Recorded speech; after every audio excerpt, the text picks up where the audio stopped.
Est-ce que vous vous êtes déjà demandé quelle est la température la plus chaude que l'on peut trouver sur Terre? Aujourd'hui, je vous emmène dans les tréfonds de l'agitation moléculaire et vous allez voir que ça a même un lien avec l'énergie des étoiles.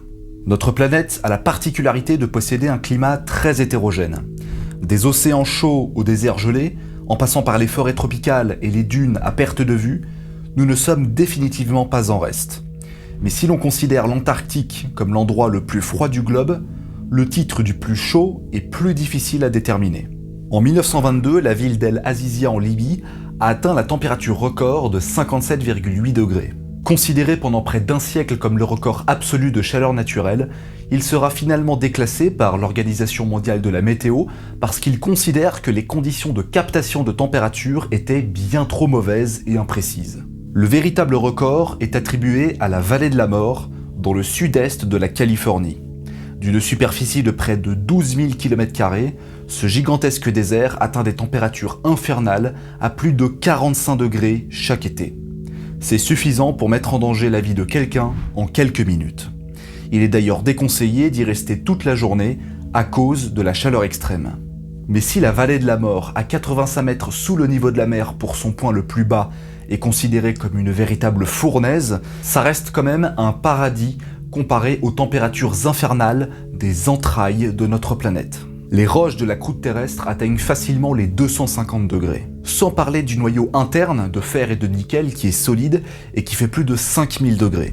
Mais ça, j'en ai déjà parlé dans d'autres épisodes. Mais laissons le centre de la Terre de côté et reparlons de la surface, parce qu'il existe des endroits bien plus chauds que ça. Sauf que là, on ne parle pas de climat, de saison ou de température de l'air.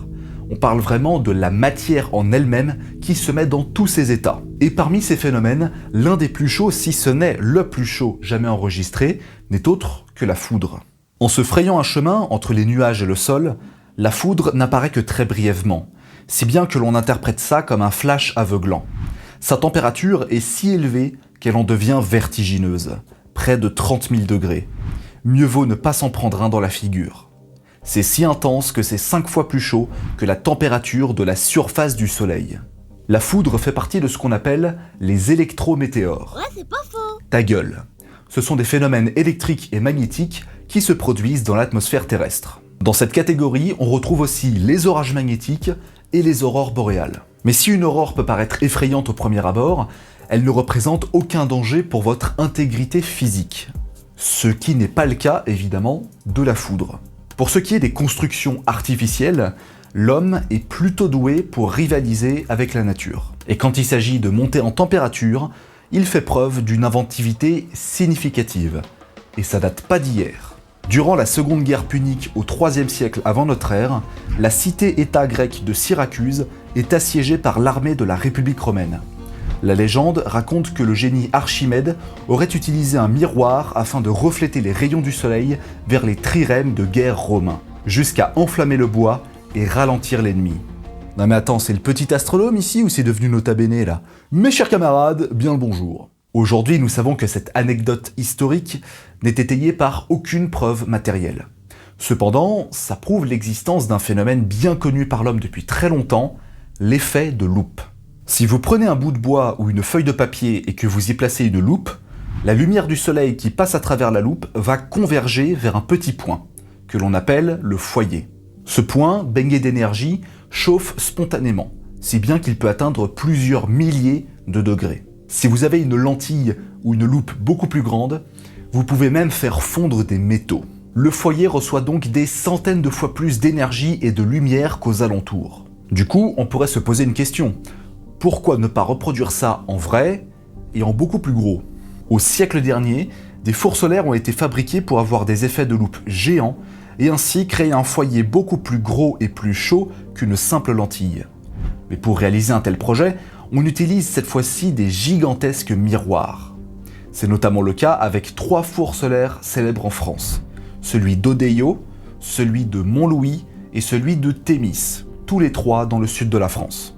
Le principe d'un four solaire à double réflexion est plutôt simple. On a d'un côté des miroirs qui reflètent la lumière de notre étoile vers un autre miroir concave, qui va à nouveau réfléchir la lumière vers un point unique. Sur de telles machines, le foyer atteint 18 cm de diamètre. C'est énorme. Il reçoit 10 000 fois plus de lumière qu'aux alentours et sa température atteint facilement les 3500 degrés. À titre de comparaison, c'est 3 fois plus chaud que la lave en fusion d'un volcan. On peut y faire fondre du bois, du papier, de la brique, ainsi que la quasi-intégralité des éléments métalliques, et ce avec une rapidité déconcertante. Le four solaire le plus puissant du monde est celui d'Odeyo, qui repousse un petit peu plus les limites d'une telle expérience. C'est aussi un excellent moyen de faire des expériences sur la résistance de certains matériaux, comme les tôles des navettes américaines. Il est même possible de cuisiner avec un tel attirail. Les cuiseurs solaires entretiennent un foyer suffisamment chaud pour faire un barbecue. Le soleil rejette une quantité phénoménale d'énergie chaque seconde. Et même si l'énergie solaire est très efficace à l'échelle locale, elle a par contre beaucoup d'inconvénients à l'échelle nationale. Bon, déjà parce qu'il ne fait pas beau tout le temps. Et surtout, accessoirement, la nuit, c'est pas hyper pratique. Alors pourquoi ne pas compléter ça avec une autre forme d'énergie solaire? En plus de capturer des rayons du soleil, on peut aussi créer notre propre étoile. C'est le cas des centrales à fusion thermonucléaire, encore en construction aujourd'hui, dont l'un des plus grands représentants mondiaux est l'ITER en France. La fusion nucléaire est ce qui se passe au cœur des étoiles, lorsque des atomes d'un élément fusionnent pour créer un élément plus gros. Lors de cet assemblage, une perte de masse est automatiquement transformée en énergie. La fusion de l'hydrogène permet au Soleil de briller de sa propre lumière. Le réacteur d'une fusion nucléaire s'appelle le tokamak. C'est une sorte de tore de plusieurs dizaines de mètres de haut et qui chauffe à une température hallucinante de 500 millions de degrés. En tout cas pour les plus gros pics lors des tests.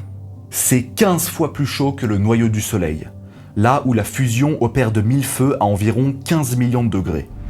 Le jour où cette technologie sera performante, elle deviendra la plus efficace de toutes les productions énergétiques sur Terre. Cependant, ce n'est pas le record de chaleur enregistré sur Terre. Il appartient à des Anglais au laboratoire national de Brookhaven. C'est là que se trouve un collisionneur de particules, une machine ultra performante de plusieurs kilomètres de longueur, et dont l'objectif est de faire percuter des atomes ensemble. Gros programme. L'impact entre les ions de l'élément de l'or est si violent que les atomes se brisent et que les nucléons libèrent leurs particules à l'intérieur. Cette soupe élémentaire ne dure qu'une micro-fraction de seconde, mais c'est suffisant pour libérer une chaleur de 4000 milliards de degrés. À une telle température, le cerveau humain ne peut pas se représenter des échelles aussi grandes, c'est impossible. Et même si ce record de chaleur a été incroyablement court, ça reste quand même la température la plus élevée jamais enregistrée sur Terre. Si vous voulez encore plus de mystères, vous pouvez toujours regarder ma vidéo sur les planètes errantes. Et puis aussi vous abonner, partager mon travail, un pouce bleu, un commentaire et activer la cloche pour ne pas rater les prochaines vidéos. À la prochaine.